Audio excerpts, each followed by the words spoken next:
Hey, everybody, and welcome to the Soberful podcast. And I am joined today by Hilary Mae. Hi, Hilary. Hi, Veronica. Nice to see you. Nice to see you. Hilary is a therapist who specializes in the mother-daughter relationship. And I just thought, oh, that sounds really interesting for my audience. Because when I have so many clients, Hilary, including myself, who have very complicated relationships with their mother. It is such an important and probably the most significant relationship of our life, isn't it? Why does it It get so is. complicated? Well, I think most of us don't know how to have a healthy one unless Yeah. we're lucky enough to have Mm. had healthy mother-daughter relationships within our family. No one really shows us how to do it, right? We learn from our Mm. mothers. So if we haven't seen it or experienced it, we're just trying to do the opposite or we're pushing them away. I think there really isn't enough um, just general knowledge about the mother-daughter relationship and what we need from each other in order to feel loved. Mm. Can you say more about that? Like, why, what should a mother-daughter relationship look like ideally?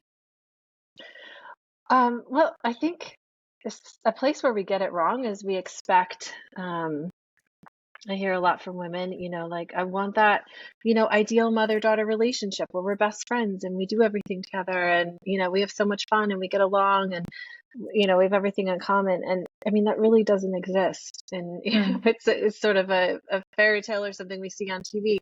Um, but we can have a healthy, fun, loving relationship. Um, it just also includes conflict and like any other relationship. I think we really put the mother-daughter relationship on a pedestal as far as what it's supposed to be like. And so Mm. when it's not perfect, we really don't know what to do. But it is like any other relationship where we have to navigate through the conflict that comes up and understand, really what gets in between us. Mm.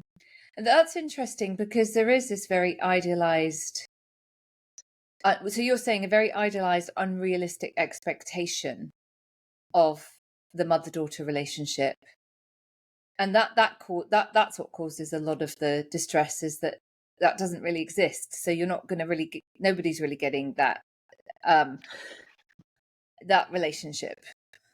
Yeah. I think that as women, we put pressure on ourselves when we don't have that. Um, and we don't necessarily talk about it either. Especially um, mothers aren't necessarily talking about the struggles they're having with their daughters because they feel like they're the only ones. And so then when no one's talking about it, everyone thinks, oh, everyone else must have great relationships, that ideal relationship. So there must be something Mm. wrong with me or something wrong with my daughter and I. Um, but yeah, it's not the case. I mean, it really is. It's unique to the two females in the relationship and the fact that they're female. Mm. There's so many pieces of it. As far as like what gets in between us and what we need to do in order to have a healthy, strong relationship. So I have two sons. So could you just Mm. what is the difference between mother and son relationships, and like what it is to do with being the same sex, isn't it? It's like because the daughter is going to go through things that the mother knows intimately, whereas I have two boys. It's like being invaded by an alien species. Exactly. Exactly.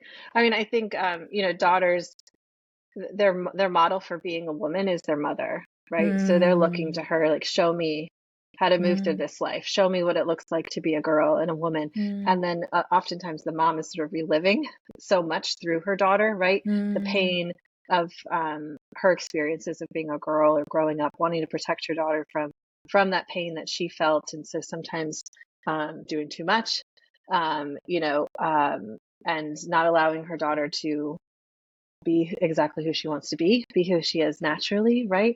If we talk about the pressure on women and girls in society, moms often want to either protect their daughters from feeling that, or they're encouraging their daughters to go along with that, right? Like they have to be nice. Don't talk too loud, use your manners, close your legs. I mean, like wearing a skirt, all these things, like there's just expectations on how girls are meant to behave. And so our daughters then can sometimes grow up feeling like, why can't I just be myself? Why do I have to worry about what other people think of me all the time? Right. And a lot of times that's based on our mom's own experience. And so until there's a mother within that family that decides, I no longer am living my life to please other people and to make sure that I appear a certain way. Right. And so when she changes that for herself, she can change the narrative for her daughter and allow her daughter to be whoever it is that she wants to be.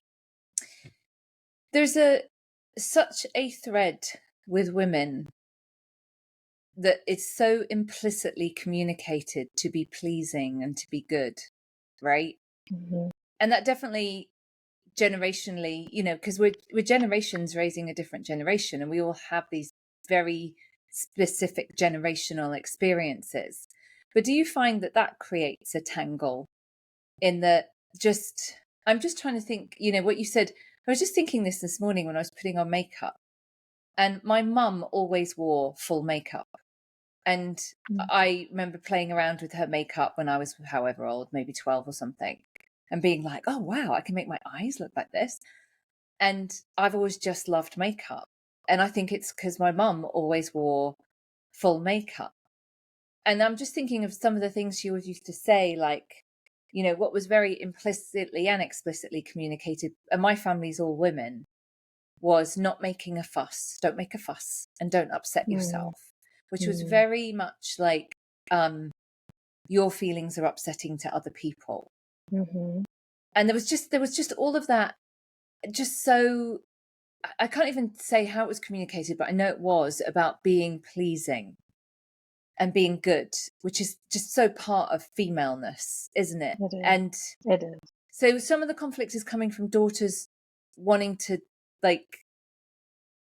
unpick that, Push right? back. Yes.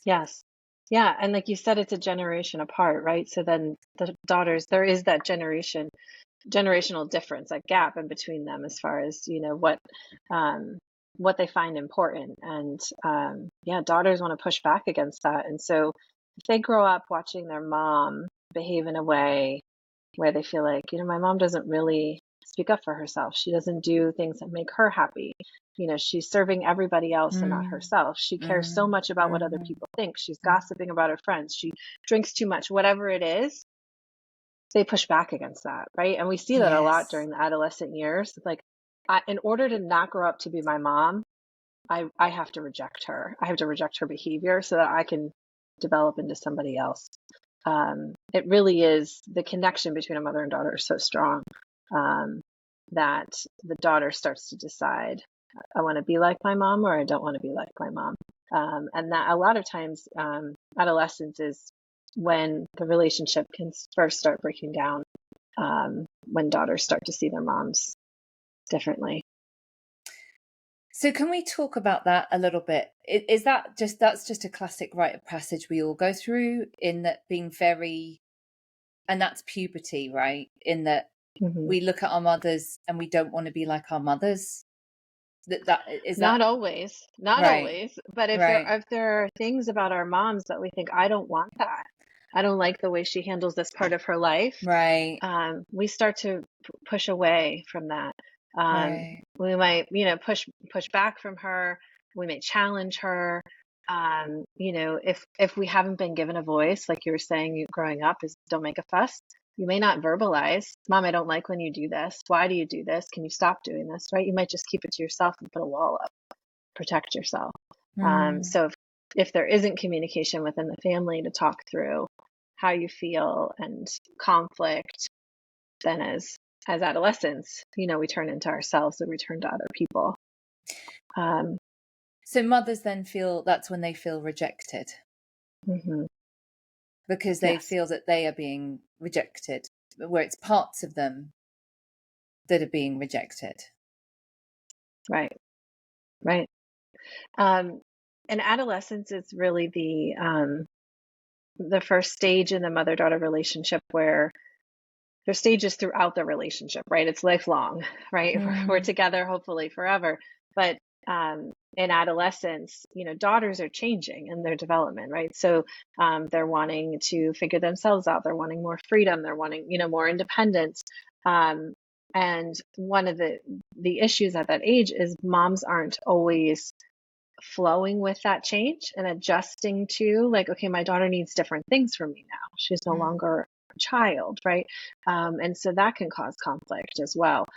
So not only the different developmental place where your daughter is in, but just not being aware of, how can I show up for her now that she's in this new stage? What does our relationship look like now? And that will continue, right? Like when a daughter moves away from home, when she finds a partner, if she has a baby, right? Those are all times when we need our mother-daughter relationship to adjust and grow with us. And I think mothers especially aren't always aware of that. Daughters know, like, I need something different from you now, mom. I can't call you every day, or Mm. I don't want to hang out with you every weekend. I want to see my friends. um it's when clients reach out to me, they're typically in one of these stages, right? They're planning a wedding, the daughter is pregnant, um the mom is just retired, right? They're in these different stages, and they're not realizing it's hard because now we're in a new part of life, and we don't have the communication we need to be able to say, you know what, mom, I'm about to have a baby, and this is what I need from you. This is how you can be most helpful, right? Mm. Mom comes in and is like, I've had a baby before. I know how to do this. I know what's needed, right? And so she steps in what she thinks is the most helpful way, but it's not always what the daughter wants. And so that's Mm. sort of where the conflict can come when we aren't communicating that. It's making assumptions, isn't it? It's so fascinating as a parent, because one of the things I think as a parent is you're always playing catch up. Like your kids are always Hmm. further ahead than you are. Like so Yes. many times, like I remember, like, I don't know, tying my son's shoelaces and going, why am I doing this? They can do this. Why am I doing this? They actually just, my boys are 12 and 9, and last night they came back from football, and the eldest one said, Mum, can you make me a grilled cheese sandwich? And I went, yes. And when the summer vacation starts, I'm going to teach you how to make a grilled cheese sandwich, because actually through summer you're going to make all of your lunches.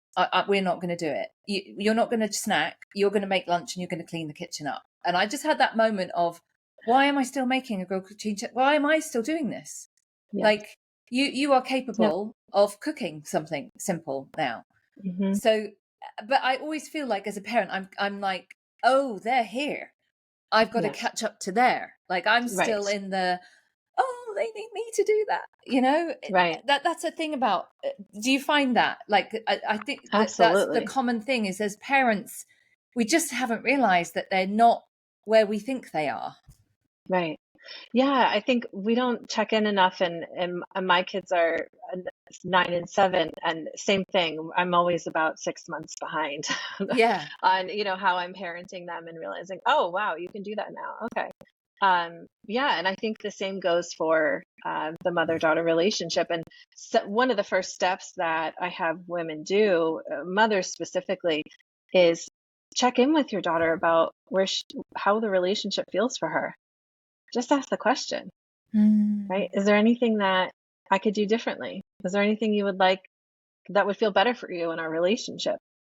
Check in and ask the question. Is there anything you need from me that I'm not giving you? That's the best way to find out, what your daughter needs if it's not already part of the conversation. But it is being able to communicate what you need from each other is a huge part of having a healthy mother-daughter relationship, and really hard because as women, we're not great at that. We're not great at saying, this is what I need from probably many people in our lives, right? Especially, directly, and not when we're in an emotional state or feeling totally overwhelmed and, we can no longer go on. And so if that's not already present, if the mom is not already doing that and showing her daughter how to do that, it does cause a breakdown within the relationship. That is great, and I'm going to do that with my kids. But I also think, again, I think this is more typical to women. They're so scared of upsetting the other person. I see Mhm. that a lot dynamic in my clients where they feel, so a lot of adult children feel very responsible for their parents' feelings and experience in life.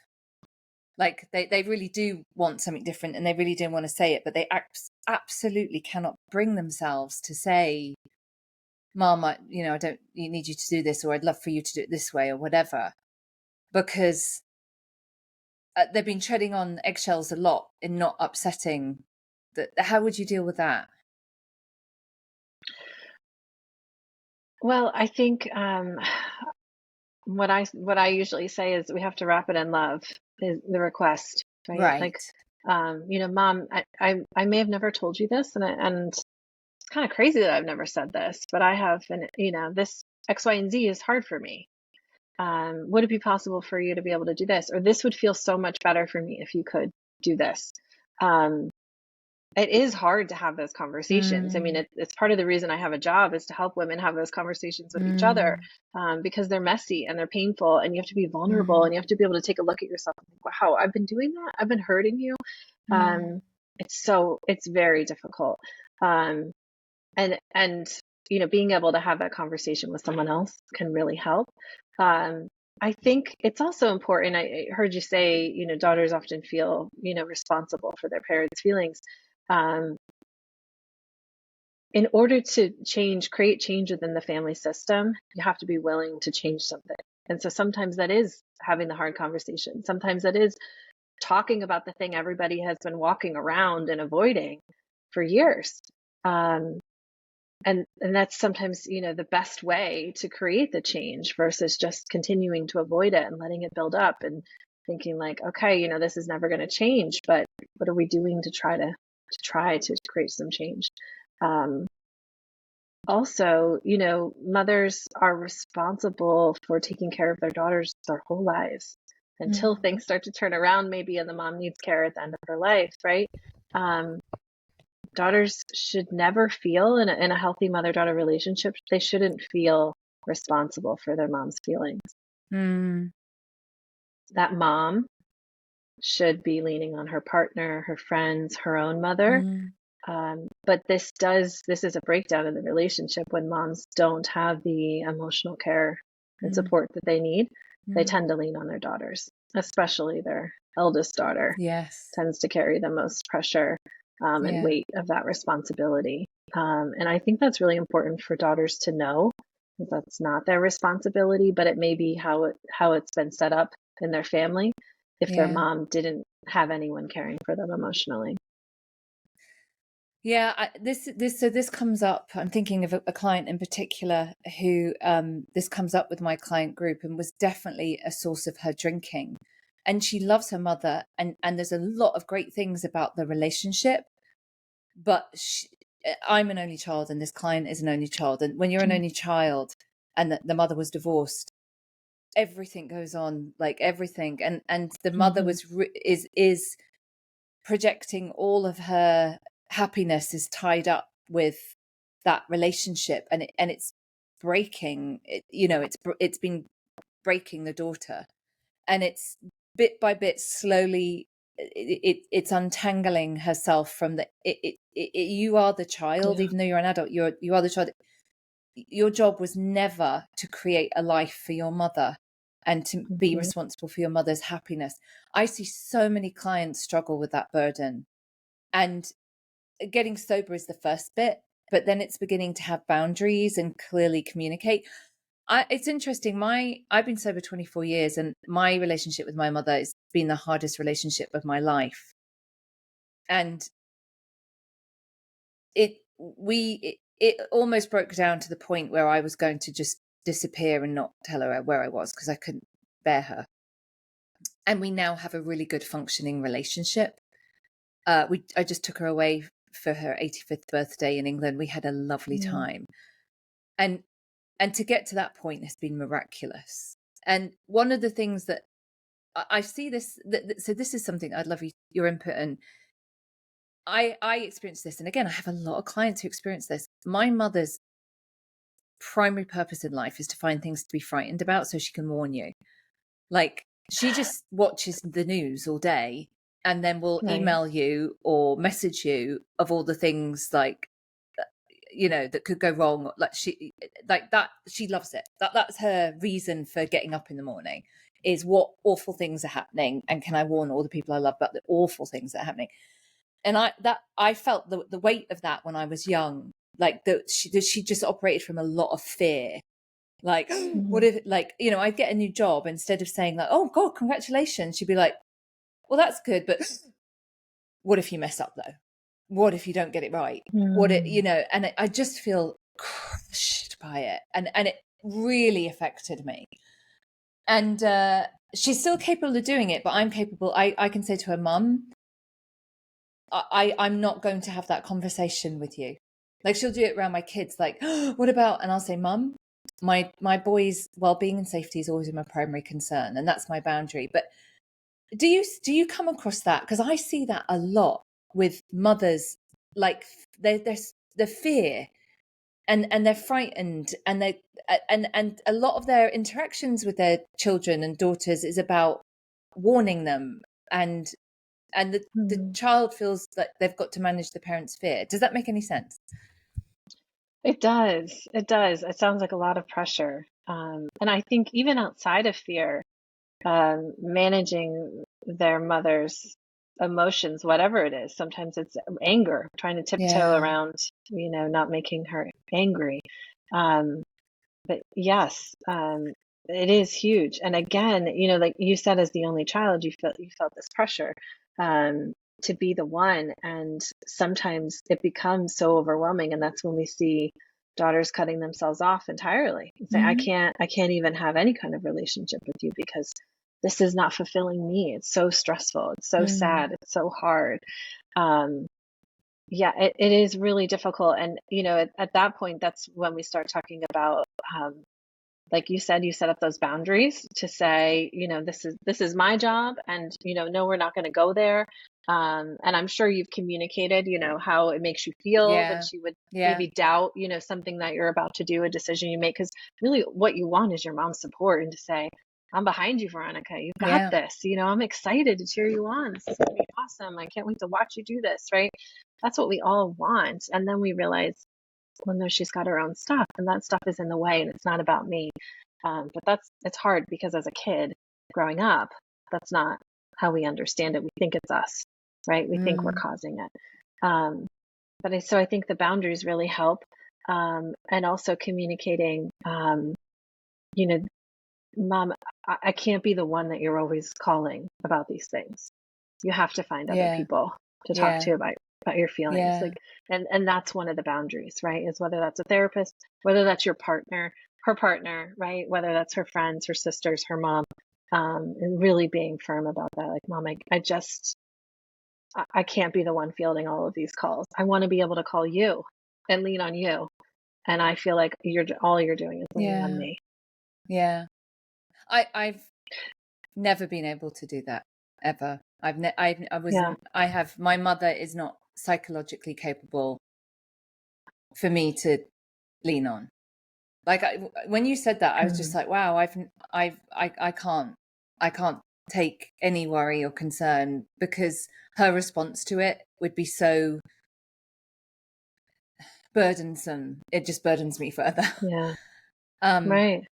Right. and I was thinking, this process, the first part of the process is, and this is a huge thing, is to sit in the discomfort of your parent being displeased or angry or upset with you because you're not being the way that they want you to be. That's a dynamic I see a lot. Do you see the same? Hmm. Is that, well, my mum's going to be really Yeah. upset if I say that. Yeah, she is. She is. Yeah. Yeah. And we have to let her be upset. She's an adult, right? Yes. And you're entitled to have your feelings and to share them and to express yourself. And this goes back to mothers raising daughters who are able to express themselves fully and be who they want to be naturally, right? At a very young age, I let my daughter choose what she wants to wear. I let her do her hair every day. Like, there's a lot of messaging that I'm undoing myself, but I try very hard to let her choose her path. I'm obviously going to steer her away from danger or things that I think are Yeah. unsafe, and create boundaries and limits for her. Um, but it's really important to me that she knows and feels confident and trusts herself, because I trust her. And she has no Mm. responsibility to take care of me or my feelings, and that I'm there. I'm there for her. Mm. Um, and I think our mothers and mothers before them didn't have permission to do that, didn't have permission Yeah. to be themselves, express Yeah. themselves fully, right? There were limits. They didn't have the men in their lives supporting them, Mm. their fathers, right? Their partners, Mm. most likely. They were taking care of everybody. Yeah. And so naturally, they leaned on the other women in the family, their daughters, to take Mm. care of them.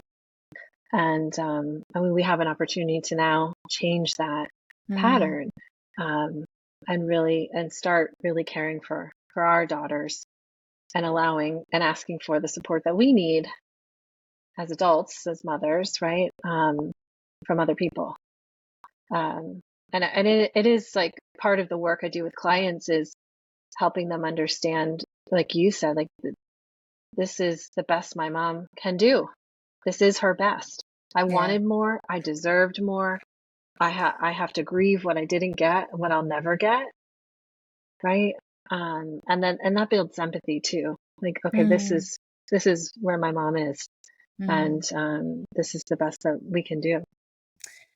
Yeah, and that's very true, because that's where I've got to with my mum. Is I completely accept what she's not able to give me. She's just not able. But when I just focused on what she couldn't give me, I actually didn't see what she did give me and could give me.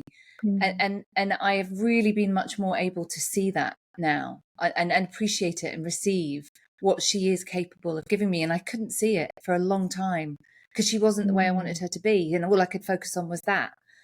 And Right. actually, there's just, there's so much that's so loving and sweet about my mum.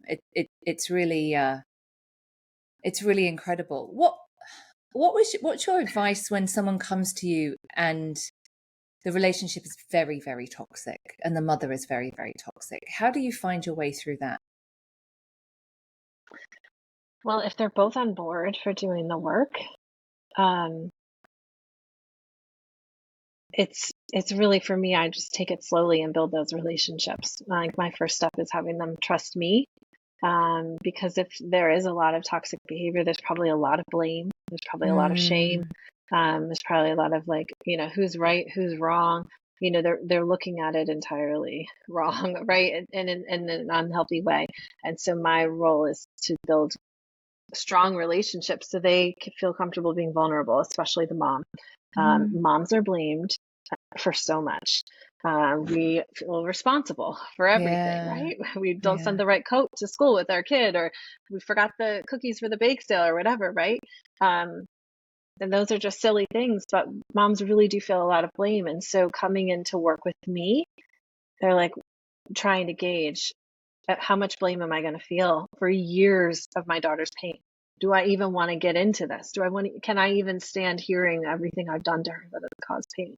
And so my job is really to put a protective bubble around this mom so that she can hear everything that's being said and that needs to be worked through, and know that she gets a chance to tell her story. And that's where that empathy of, like, she did her best, right? And we get to tell the stories of how that was her best. And daughters get to hear, oh wow, that's what you were thinking, that's what you were going through while I was struggling with this issue. Like, that helps me understand. It's not because you didn't care about me, it's not because you didn't think I wasn't good enough, or you wanted to keep me from doing what I loved. There were real reasons why these things happened, and they were never talked about. mm, um, so it really is about taking it slow. I've had clients who um, have gotten triggered in sessions and said, I'm going to leave. I can't have this conversation. I can't hear this, and it's really, for me, being able to slow it down mm, and, step in and talk about, okay, what's coming up for you and what's being said. And that's that open communication. You can learn so much about yourself and each other by taking a moment to say, what's going on? What's happening right now? Feels like you're getting angry. Feels like you're upset with me. How are you feeling? We don't all have that, especially in our family relationships. We're used to interacting in a certain way. But when we take a step back to try to listen in a new way, new conversation can be had, and healing is around the corner. What about if like either the mother or the daughter doesn't want to engage? Like how do you work with someone? Like what is the best kind of advice and support you can give someone if, sometimes it's the mother and it's the adult daughter who's just, very toxic or in deep in addiction or whatever, or the other way around. How would you work with that? Hmm. I would work with them separate. I work with them separately, But what if either one's until not they can willing? come together. Right. But Yeah, someone just yeah, I doesn't would want to just work with engage. one of them. Yep. Right. I would just work with whoever wants to work with me. You don't have to come as a couple. And so sometimes that looks like working together to invite the other into the relationship. Typically, that's mothers, and helping them to learn about what their daughter needs from them, to break down what's happened Mm, in their relationship, and from their, it's obviously just from their perspective, and then to invite their daughter, sometimes to work with me, but mostly just back into the relationship or to have a conversation. mm, So, it's about teaching those moms what their daughter needs. And I think what I tell them all the time is daughters always want to be loved by their moms. So even if their daughter isn't in a relationship with them, if they feel like their mom is coming from a pure place of like, mm, I get it now, I see mm, what's happened, or I'm ready to hear what's happened, I'm ready to listen mm, to everything that you have to say. mhm, Um, there's a lot of love there, that's wanted, and so that's on their side. It's a little bit more difficult for daughters, to try to work with their mothers if the mothers aren't ready to be vulnerable, because like I said, they're so afraid of all the blame that will come with things that have mm. happened in the past. That I wanted to touch on that, the guilt of being a mother, right? The guilt. Hmm. I'm going to tell you, when I was pregnant, I was going to be perfect. Like I was gonna make my own organic baby wipes because no chemical was going to touch my child's precious little bottom.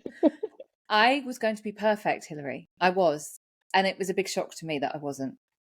And it was a big shock to me that I Mm. started parenting the way that I was parented, which is how I didn't want to be parent. And Hmm. I sought some help for that to change that.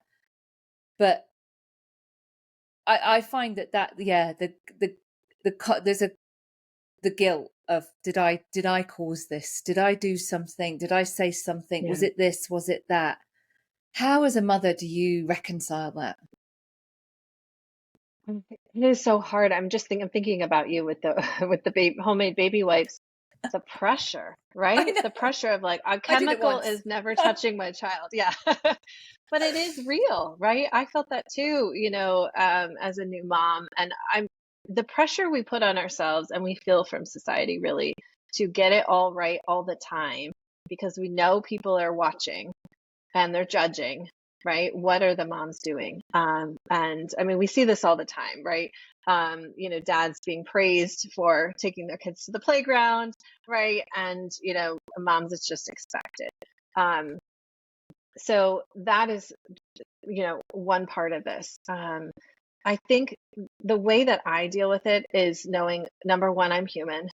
I make mistakes, and my intentions are always good. I always have that on my side. And I know your intentions are good. I know your mom's intentions are good, right? Mm, No one gets into motherhood thinking like, I'm just going to see how this goes. No, like, we all are very intentional about what we do, whether we can make that happen or not based on resources, mental health, whatever we have available to us is different. Um, and I talk to my daughter specifically, she's my older child.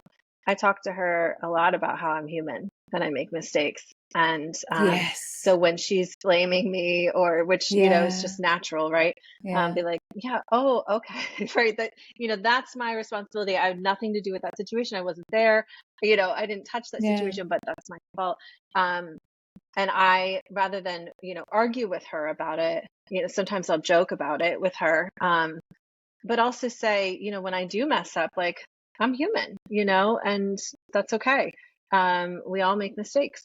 And I really try to not take it personally, because I do think the conflict then comes from moms trying to protect themselves and feeling like nobody gets it. Nobody's Yeah, supporting me. I yes, do so yeah, much. I'm yeah, so yeah, overwhelmed, right? yeah, So I yeah. try to stay out of that place, which I think is really important, and be there for her. Yeah, that's absolutely true. Is that absolutely unrealistic demands? I mean, like, I just felt like that during the lockdowns, right? It's like both parents are working from home. There are children to manage, and there's a house to run, which is now being made doubly difficult because everybody is at home all the time. So it's going to get messier and dirtier and all that much quicker.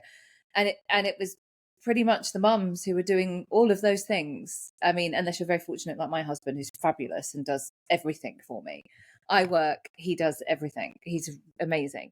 But I think, yeah, and then you yell at your kids because you have nothing left in your tank and you're a terrible mother. Hmm. Yeah, and then that's in a two-parent household, right? And so when Yes. it's, Yeah. just a mom in a house, right? I mean, it's just it's a lot of pressure all the time, Hmm. for sure. Yeah. Hmm. And it is important to push back and really check in with yourself about the humanness of you, and that you're not Hmm. perfect. Your intentions are good. And I mean, really, that's the work with mothers of adult daughters too, right? Is your intentions were always good, right? It didn't always reach your daughter, Hmm. but let's focus on that. I love what you said before about um, focusing on what your mom gave you, right? I'm looking at you, right? The successful woman, Hmm. and thinking, yes, your mother gave you so much, right? Hmm. And it's important to honor our moms in that way too, and not just focus on their shortcomings, and expect them to be perfect and to get it all right all the time. It's so funny, isn't it? I mean, this relationship with my mum, and I know she's 85, and I every time I go home to England, I always treat it like it could be their last visit now.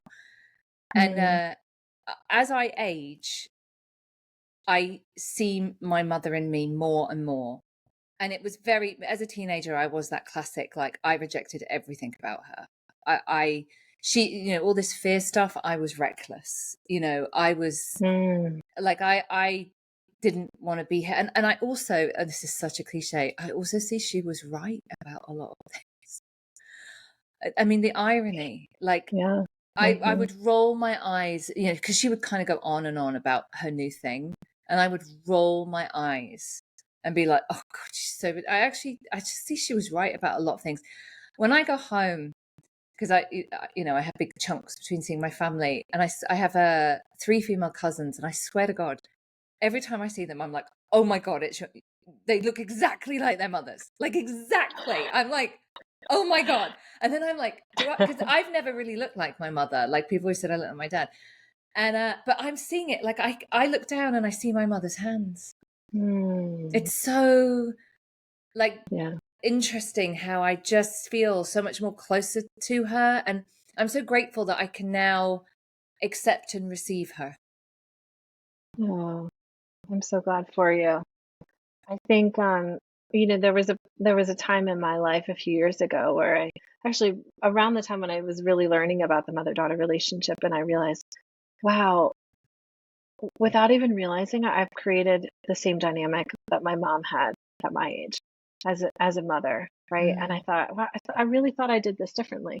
I really thought that, I chose, I made decisions for myself, and I realized how much of an impact she had on me in many beautiful ways. yeah, Um, you know, and also other ways that I thought that it's just because it was familiar. I recreated it without even realizing.